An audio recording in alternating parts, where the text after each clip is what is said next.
हे प्रभु, अगर इतनी बारिश होगी जंगल में तो मैं कहाँ जाऊंगी? मेरे अंडे बाहर आने वाले हैं। मैं कैसे उनकी रक्षा करूंगी? प्रभु, कुछ रास्ता दिखलाओ। रानू को कुछ समझ नहीं आ रहा था। तभी उड़ता उड़ता कालू कौआ उसके पास आया और उससे पूछने लगा, अरे रानो बहन, हम सब ने फैसला किया है, जब तक तूफान और बारिश आएगी हम सब घर के अंदर रहेंगे। पर कालू भैया, मेरा घोंसला बहुत कमजोर है। मैं पेट से हूँ। रानो बहन, तुम घबराओ मत, हम सब साथ में हैं। तुम अपना ध्यान रखो। ये कहकर कालू वहां से चला गया। रानू सोच में पड़ गई। बारिश पड़ती ही गई और रानू का घोंसला टूटने लगा। से उड़कर मदद के लिए काले कौवे के पास भीगती हुई पहुंची। कालू भैया, दरवाजा खोलो। देखो, मैं आई हूँ।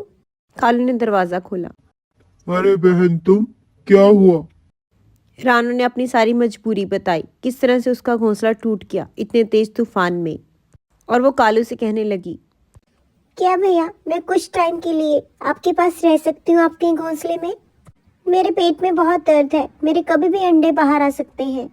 रानू की यह बात सुनकर कालू सोच में पड़ गया और उसने कुछ देर सोचने के बाद रानू से कहा, रानो बहन, मेरे पास इतनी जगह नहीं है, ना ही खिलाने को दाना है।